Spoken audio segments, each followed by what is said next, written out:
Welcome to the Hard-Won Wisdom Podcast with best-selling author Fawn Germer and corporate innovator Michelle Brigman. Come here weekly for career and life-changing conversations with some of today's most influential thought leaders, senior executives, and trailblazers who will share their mentoring wisdom. This podcast is brought to you by the Women's Leadership Network. Hi, I'm Fawn Germer. And I'm Michelle Brigman. And this is the Hard-Won Wisdom Podcast. Today, we have one of our favorite guests, Kimberly Mahr, the psychotherapist based wherever she happens to be, because she is one of the most on-point experts on the things that you may personally be dealing with, whether it deals with stress, boundaries, personal issues, or actual severe trauma. She is somebody that's really important to me, somebody that's important to Michelle. And today we thought we would hit the topic of burnout. Welcome. Thank you. Happy to be here again. This is always you're always fun. We love it when you come on. Yeah, this is it. And when we're talking about doing burnout, we thought, oh, Kimberly be great on this because you just really get into that human element of what everybody does to unravel and how to put all the pieces together. And so we thought we'd start and say, what is burnout? It's a big question, right? Right. I think most of us have kind of a felt sense of what burnout is, but I thought I would hit you with like an actual definition that has some credibility because who am I? So according to the APA, which is the American Psychological Association, burnout is defined simply as physical, emotional, mental exhaustion accompanied by decreased motivation, lowered performance, and negative attitudes towards self and others. Okay, who doesn't have it right now? Like just listening to that definition, like I'm somewhere here thinking, yeah, I've gone through burnout, but you just read that and I'm like, oh my gosh, I can feel it. Yeah, that's kind of what we're living in right now, folks. Yes. And I loved how, as we were talking before we got on, it's like everybody has a burnout story. Michelle and I were going through ours, but Kimberly, you kind of trumped us with yours, which is by the way, mine. Yeah, we were talking about when we've experienced burnout in our lives. Do you want me to share my story? Yeah, why not? Yeah. So, I think I've probably experienced burnout to different degrees and at different times in my life. But when Fawn asked, is there a time in your life when you've experienced it? One came to mind. And I was 47 years old and single parenting two girls, young adolescents. Their father had recently committed suicide. I was fresh out of grad school. I was working a low-paying job in a clinical setting, grinding it out, doing a lot of hard work with a really highly acute population with very little support. And from the organization supervisors, people higher than me. And I was trying to do it all. I had too many balls in the air. And burnout to me came to a head when I had a heart attack on the job while I was sitting with a client at 47 years old. Yeah. So if that's not a wake-up call that you're burnout, I don't know what is. Right. So right there, we know what it is and that it has severe consequences. So tell us more. The story. Yeah, that was a tough one. I managed to I grabbed an intern I had never met. It was her first day, drove me to the hospital, and I was on a gurney within 45 minutes. The good news is after 2 days in the hospital, where, by the way, I had to call babysitters from the gurney to try to go get my kids to take care of them. Oh, my goodness. Which, if you're a parent, you understand how stressful that might be. But they did every test under the sun, and they concluded there was no physiological reason for this heart attack. No blocks, no family history, no high cholesterol, no high blood pressure, nothing.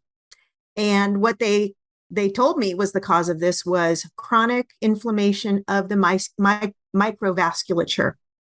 And guess what that is, folks? Stress.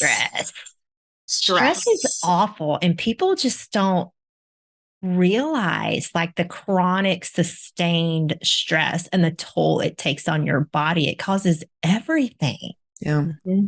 And we push ourselves too hard. We push ourselves beyond reasonable limits. And that's become normalized. In fact, it's become rewarded, especially in like corporate culture. The hustlers, the ones who don't sleep, the ones that put in the 12-hour days, the work on the weekends, they get rewarded and praised. Kimberly, so today I was actually having a conversation with a former colleague of mine from a retail place that I worked that just did a massive layoff, like 800,000. I get lots of layoffs. And we were talking about what's next for her. And immediately she's like, I mean, we're working so hard. And I mean, we were working 50, 60, 60, 65, 70 hours a week. And I mean, I'll do whatever it takes. And I stopped her and I said, stop. I said, I want you to just pause and listen because it's like you're trying to get my approval for how many hours you put in, like the performance based, the harder I work, the more I get rewarded. And that is the mentality of so many people. And I'm like, we have to really recognize that is not healthy. It is not okay because it's causing this. It's causing a situation like you shared of, okay, now suddenly you have a heart attack. Right. Yeah. And there's actually, that is one of the 3 types of burnout. It's called frenetic burnout. And it's where people they channel so much of their energy into their work, sometimes as a result of anxiety, right? So it's not just the demands of the boss or the higher ups, it's their own anxiety, that the rewards of the role seem negatively disproportionate to the amount of effort that they put in. So, and then they disregard work-life balance to kind of channel more and more maximum energy. And this is what we see a lot of times. It's intensity of working, and it's outside of work too, but let's just focus on work, to the point of exhaustion. Say that again, frenetic burnout. Yeah. It's just working to an intensity that leads to the point of exhaustion. And it's like, to what reward? That's the thing that I think I was lucky because I started as a workaholic, no doubt, when I was a reporter.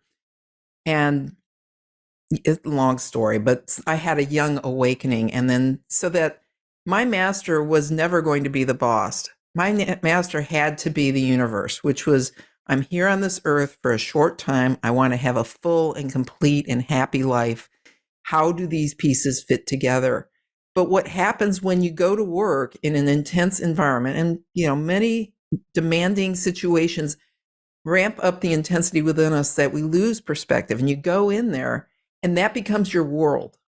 That becomes everything you see. Everything is built around it. You want to please the people that are in that world that you spend so much time in, and you forget it's not the real world. The real world is actually happening out there when you're living your life, when you're taking care of yourself and balancing and exercising and living.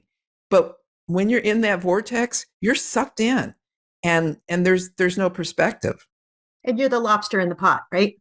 Yeah. And the baseline is become, in that environment, everyone around you has a baseline that's ridiculous, just as the bare minimum. Yeah. So that is normalized. That way too high level is actually normalized culturally. And rewarded. Yeah. Right? Because and you feel like if you're not working as much, at least, as the person who's working the most, you're not doing enough. Mm-hmm. And forgetting the fact that it's not about what's happening in that room or in that culture there. It's in your life, because you've only got one life. Okay, go ahead. Next type. So yeah, if you want me to, so another type of burnout, and I just want to be clear that burnout can absolutely show up in other areas other than work. Okay. Mm-hmm. So people can get burnout when they're parenting and caregiving. Absolutely. And even in romantic relationships, you can get burnt out. Okay. But so the other so we have frenetic burnout, which is the one we just talked about, which is where you're just working to intensity, such an intensity that you get exhausted. Another one, which doesn't immediately come to mind, but makes a lot of sense when you say it, is called under-challenged burnout. And this is when a person feels trapped in a monotonous, under-stimulating environment, whether that be work or as a caregiver, right? Performing a job that doesn't provide deep satisfaction, right? Stimulation, yeah. So that's called under-challenged burnout. That's a topic of a future podcast in another way, right? Gosh, Michelle, we're not. Don't blow it. We don't have to tell that story yet. But boy, I know what you're talking about there. Yeah, you guys both lit up when I said that. So I'm sure we've got some stories there. Well, if you're not on your path and you're not being appreciated and you're not stimulated and what you're doing does not lead you towards your purpose, that is the most, to me, that's poison. Mm-hmm. Or it'll kill you. Well, and sometimes people, right, that are in this place, again, I can sit here and think about a client. They're in this place but then they're also putting expectation on, okay, well then I'm going to, my job or whatever is going to fulfill all of these needs. And whenever it falls short because it's not challenging or you're not learning, then all of a sudden you're pissed off and it's affecting everything about your life, right? And instead of beginning to learn to look that there's never any one thing in your life that is going to be all things in your life. Mm-hmm. And you've got to be able to step out and go, appreciate it for what it is, right? What it's giving you, and then satisfy those needs in other places in a healthy way. That's really wise. The balance. Yeah. Good. I mean, then the third type of burnout that we often see is what we call worn out burnout, where basically people just give up after experiencing like such a long or extended period in which the environment is consistently a source of stress, or which starts to really yield negligible rewards, if any at all, other than maybe a paycheck if it's work. That's just worn out burnout. So they all have a lot of common, but there are 3 types. Who knew there were 3 specific types of burnout that we see out there? And I think we can all relate to every single one of those. Right. Like, at different times, for sure. Yes. What do you do? What do you do? Well, first, I think it's important that we need to start. I think it all starts with paying attention to ourselves, right? And being honest and being introspective with ourselves. I think the first thing most of us we usually notice when it's a little too late. We start to have problems, usually in the areas of health or relationships, that start showing up. And so there's a lot of signs, burnout. Maybe this is something you and the listeners can kind of check against their own reality and say, what might burnout look like for me? There's things like fatigue. Duh, that makes sense. Just exhaustion, tired. Another thing I see a lot in my practice with burnout is GI distress. Those kind of like mysterious GI ailments that no one can kind of put their finger on and go, oh, it's this. There's no real cause, but like it's just not right. GI distress is a real good indicator of possible burnout. Well, can I stop on that one? Because am I right? Like irritable bowel syndrome, as an example, you hear a lot. That's kind of this generic. That's just, if you are diagnosed with irritable bowel syndrome, that is a great place for you to go, Well, that's true. But to those with IBS, which some of my friends are in that category, I want to say that is a real thing. And sometimes it comes from something that's pathological, not stress related. Sure. Well, no, it is a real thing, but it's that thing that it's not a what am I trying to say? It's hard to put your finger on what causes it. Yeah, it's the thing that they don't know what causes it. And that gets bucketed as that's what you're diagnosed with. And so it's inviting you to go explore that one in a more deeper. Yeah, I would agree. I think I see a lot of my clients who struggle with what they might label as IBS. And again, it's a real thing and it has a real icky impact on their lives. It sucks. But what I notice is the people that have IBS or these other kind of medically, kind of vague GI problems, it is absolutely chronic stress activation. Okay. Our bodies are not designed to have that cortisol and adrenaline flooding all the time. The gas pedal, the throttle, and the stuck down full on pedal to the metal level. We're not designed to do that. So what starts to give, usually the GI is one of the first things. And we can get into that on another thing, but there's some, wouldn't you say muscles too? Because yes, absolutely. Immediately you need a massage constantly. Well, and that's another one of the symptoms is muscle tension, kind of unexplained headaches, migraines even. And I know there are other medical reasons for migraines and those things to happen. But again, it is consistent. Those headaches, muscle tension, in addition to diet and sleep impact, like a lack of appetite or just like emotional kind of eating to fill it up, to soothe it, to calm it down, right? To tamp down that distress. Which makes it worse, especially for us as women, because when you soothe it with food, you gain weight. And when you gain weight, you stress more because you gained weight. And then because you gained weight and are stressing more from that, you gain more weight. So, right. And it's an honest attempt that I think all of us, most of us do to, it's something we're trying to do to push down the feelings, the uncomfortable feelings, the uncomfortable emotions. We try to tamp it down temporarily. Yeah. And it causes more trouble. The other thing that there's a whole other like level of symptoms of burnout, and those would be like the emotional, affective, and interpersonal things. So things like apathy, just don't give a shit anymore. Dissatisfaction, reduced performance in any area of your life. Plus, we're talking about detachment, kind of being checked out, detaching, isolating, feeling listless, low moods, maybe an increase in anxiety that you can't quite put your finger on, difficulty concentrating, and irritability, and then lack of creativity, which is why I really love what you did in your example.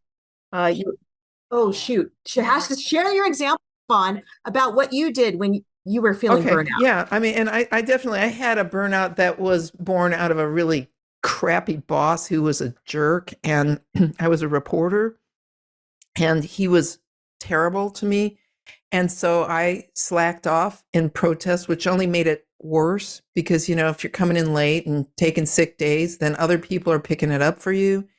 And I wasn't doing my best work and I felt bad about that. And so I thought I have to change something. So started diving back into my work, but I did something that made it so that the payoff wasn't going to come from the office. I took a class at the University of Colorado in screenwriting, something I had never done before. It was a completely out of my wheelhouse experience. I was doing fiction.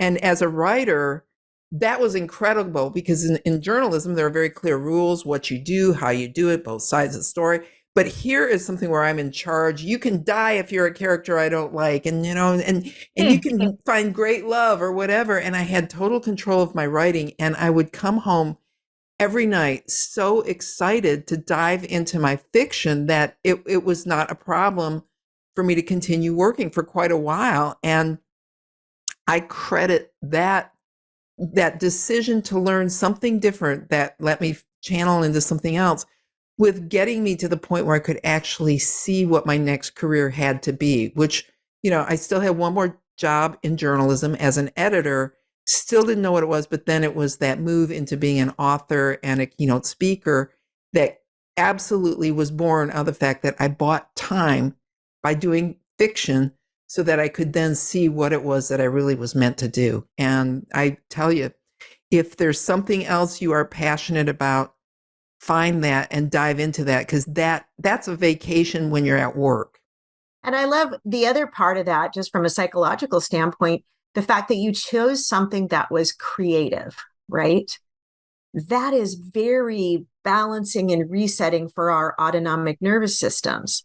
You know, if you had chosen to do something else that was not creative and just more rigid or kind of, you know, cookie cutter kind of thing without that like fun, yummy thing, it probably wouldn't have had as strong of an impact on helping you regulate your nervous system, get a lot of needs met, emotional needs, playful needs, safety needs, satisfaction needs, getting more balance. It was a really brilliant choice on your part. You probably didn't realize you were doing that, but.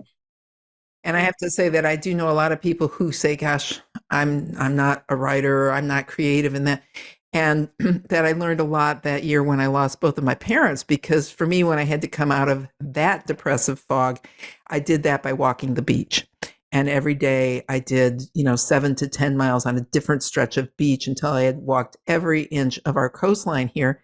And that is something that on this level, I think it was a creative thing because people hadn't done it before, but that for most people who may not say, I want to be a writer or something, if you can pull yourself out of your routine for a break where you really reset by doing something you love. And for me, that's fresh air, big water, time with God and all of that. If you can find a way to disengage doing something for you, that may not be the most creative thing, but that may recreate you.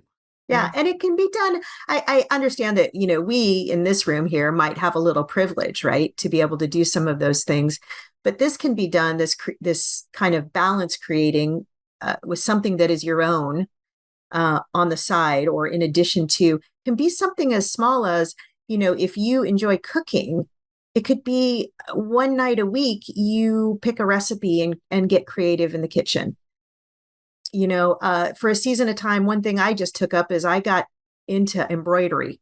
I don't even know what I'm doing. I've never taken a class. It's not something, I would have ever thought I did, but it was something colorful and tactile that I could do that was just kind of easy. And I playful, I guess, is maybe what it was for me.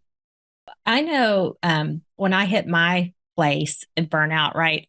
So it was showing up for me is, frankly, I was pissed off at the world. I'm this very positive, outgoing person. And I was just sort of pissed off at everything. So when you were describing some of the symptoms earlier, that resonated.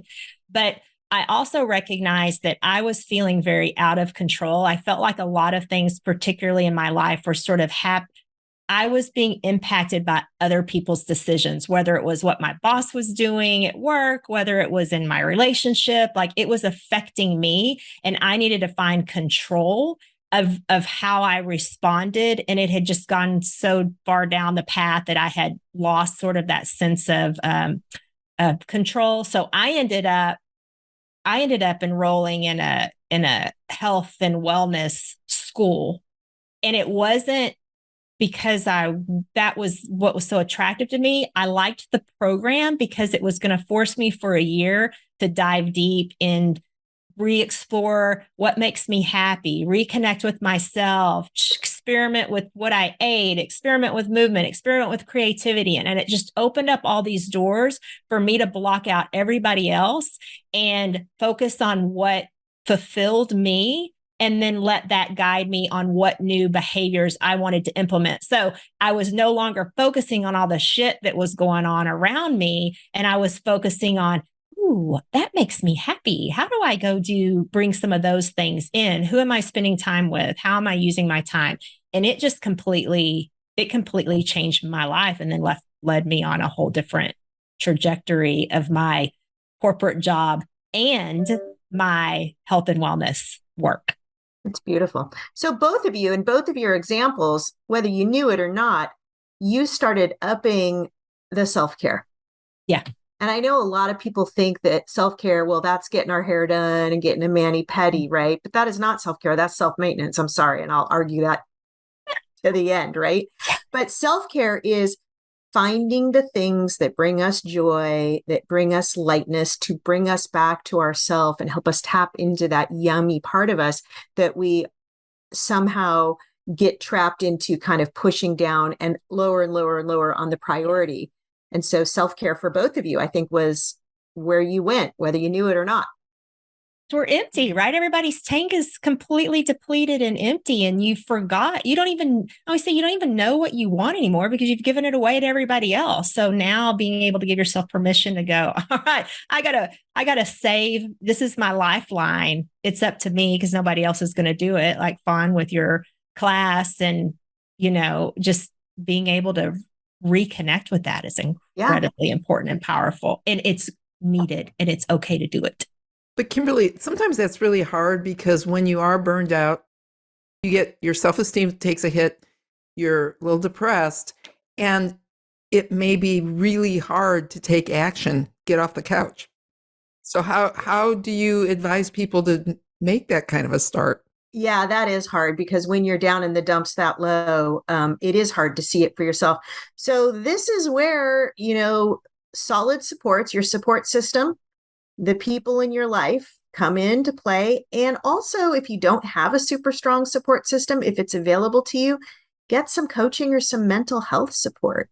I mean, that is the first place to look, because another set of eyeballs can look at you and go, dang, no wonder you're in the dumps all the time. You got a lot on your plate. Let's look at that and start to illuminate it, because, when it's like this for us, we can't see it. So we need somebody else to kind of look at it through another lens, right? So mental health support is a great first place to go.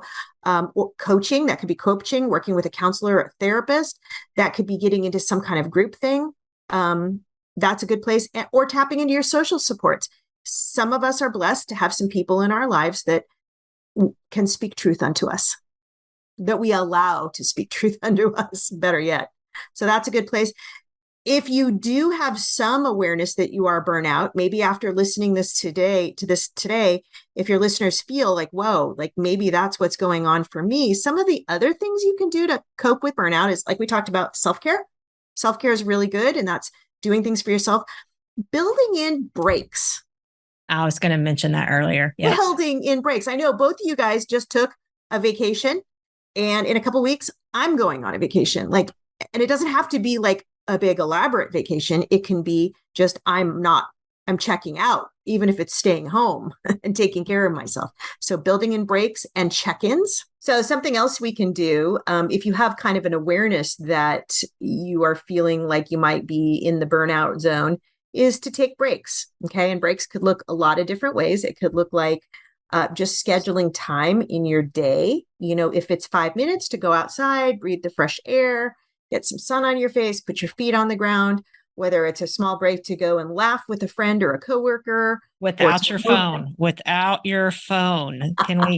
Can we acknowledge that? Well, I think what you mean is without the digital technology, because the phone, if you're calling someone, that could be good. Yes. Thank you. But if you're going to get on your device and do the TikToks or the scrolling thing, doom scrolling, that might not be your friend. Although it does feel like that's a way that we kind of zone out. That's a kind of way, like a forced kind of dissociation that we do to help check. So that's not the healthy kind. You're right.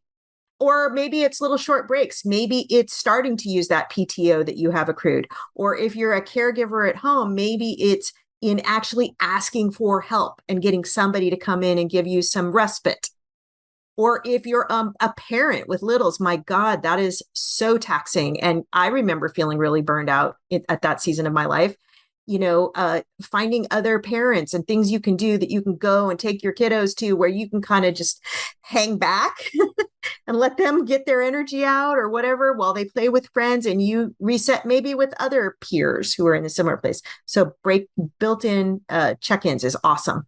And I don't think that we can stress enough the power of journaling through this, because whether you're getting a therapist or not, you can accomplish a lot of that by truly expressing yourself, having a safe place where, sometimes you become your own best friend, that you can work things out with yourself because your journal is right there with you. So I think that's a really helpful technique. It is. Journaling, one of those things for me, I love the idea of journaling, and at times it's been good for me, but I have a hard time with the actual following through with journaling when I need to. So just a hack I've figured out for me is I do art journaling. So for me, I have so it's not so much me sitting down with writing with words coming out. I just paste and color and paint. It's very tactile, and doodle and whatever. And the feelings all come out onto the paper. So because I work with a lot of people that are like, journaling, I can't do it. So this is a nice alternative if anyone's wondering. That is great. My friend is an expressive arts teacher, and I have seen a lot of progress with people coming through doing that. So I was going to say, one of the things I do, because I love to do like little stick figure art, but in my part of how I do is every week when I'm planning out my week or when I'm reflecting on how I did at the end of the week, I do it in these awful looking, they're fun, but it's like so fun for me to pull out my pens and markers and put them in my weekly planner. So it's not necessarily because for reasons I won't get into, I got away from journaling and I'm going to stick by that plan. However, I find ways to draw and doodle that allows me to release that. So yeah, you can even add it as part of your little planner. I love that. Some of the other things that kind of are just maybe also ways that you can cope with burnout or kind of turn the tide, because something's got to give. If something doesn't give, you're going to give. You're going to be what gives if you've got burnout. But some of the other things is movement, getting in some movement, I don't mean you have to go to the gym. I mean, just move your body. If that means dance or do gentle stretching or go for a walk. I don't care. Whatever's available to you in the works. Just make sure you have daily movement, healthy food. Make sure you're getting nutrient dense foods, and sleep. Sleep is another one. And I know it's hard if you're depressed. Sleep might be one of those things that's elusive, but it is really important to try to support your sleep patterns. Yeah. Other things that are really good is hobbies, like we've talked about before, and social engagement. When we're burnt out, some people tend to withdraw or isolate, but we actually need to do the opposite. We need to have social interaction, because social interaction is the only way we can really reset that affective circuitry, is in community with other people. So that's super important. And then the other ones that I really like is mindfulness. And I'm not saying meditation, I'm saying mindfulness. Well, what the heck is mindfulness? Mindfulness is literally, instead of speeding ahead 20 miles, catastrophizing about what's going to happen down the road, or looking in the rearview mirror at what happened and what you did and having all that, mindfulness is simply just every day, for little moments in the day, being right here, right now. So whether that means I just go outside and I look up and I take a big deep breath and I feel the air coming into my lungs and I feel the sun on my face and I feel grounded, or whether it's using my senses, just bringing yourself back to mindfulness. That is one of the best ways. I would say something good is even sitting at your desk on this topic of mindfulness, but just pause and go, how does it feel? I'm sitting in my chair. What does it feel like? It's a little bit of that body scan, but it's present, and it just forces you to let go of all of that other stuff. And then when you can add in a little bit of good breathing techniques. Yes, to the really breathing. Breathing is so powerful. It's a great way to be present. Yeah. And then I think, I was just going to say that I think the most important thing too is, in all of this, how do we combat burnout, is boundaries. Always comes back to boundaries. Back to boundaries. is setting boundaries for yourself, what you're going to allow into your experience. Yeah, the word no is a complete sentence. I loved when I saw that, because people always think if they're going to say no, they need to say no because, or no, here's, no, and no, say I can't do that. And or I don't want to do that. Right. Or that, my favorite, that won't be possible. And then they're so off put, they don't know what. They want to know why, and they're like, huh? And you don't tell them, no, that won't be possible. And it's hard, because I think what's so interesting about that no as a complete sentence is, and it's not 100%, but it seems like men are better at that. I mean, would you agree? Women, we've been kind of socialized to have to caretake everybody and give a reasonable explanation, because God forbid we should say no just because it's a no. We have to kind of cushion it and couch it and put it in a little nice package so we don't inconvenience or make anyone uncomfortable. But guys are like, yeah, no. Yeah, right. Yeah, no. Before we wrap up, though, I want to hit on sleep, because that's probably one of the biggest things that causes more difficulties with burnout, and one of the biggest things that can help you cure it. So tell us about sleep. Sleep is super important. Well, sleep, interestingly enough, is the time when your body and your mind and all of your emotions does all of its heavy lifting as far as healing, right? Physiologically, that makes sense, right? We understand that at night when we sleep is our body's restoration time. But also, when we sleep, that's when we do all of our emotional trouble solving or troubleshooting or problem solving. REM sleep, when your eyes are doing that thing, not the deep sleep, but the REM sleep, that is your mind figuring stuff out, making sense of things. Dreaming is an important part of that. So if you're not getting enough good sleep or quality sleep, it really impairs your ability to be resilient and to kind of get yourself out of the stuckness that is burnout. So sleep is important. And, there's lots of tools, because a lot of people say, oh my God, sleep is so impossible. But, again, there's all kinds of things like sleep hygiene. You can Google that or talk to a therapist or a coach. Sleep hygiene. There are things you can do to set yourself up in your room, in your environment prior to sleep so that you have good sleep. There's all kinds of things that you can do that doesn't include medication if you can avoid that, right? So sleep is paramount. Well, you've said a lot today, Michelle. Boy, I got an easy wrap on this one. Yeah. Because they just need to go back and listen. But really, I think a couple of things that were interesting, right, is that there are 3 types of burnout. So I think that can kind of help people narrow down, all right, why am I feeling this way? But no matter what those types of burnout, you gave a couple of examples of here's how you can address sleep, meditation, journaling, movement, creativity, your social circle. And the more you are filling up your life with these elements and keeping them at healthy places, and able to set boundaries and know how to say no, then you are going to counteract that feeling of being burnout and actually feeling fulfilled and living your purpose. So thank you, Miss Kimberly, for all of the fabulous wisdom that you've dropped on us today. As always, it's amazing. And Kimberly, tell people how they can get in touch with you, because we can't recommend you highly enough. You are such a superstar. We love when you're here with us. Thank you. You guys are the best. This is fun for me.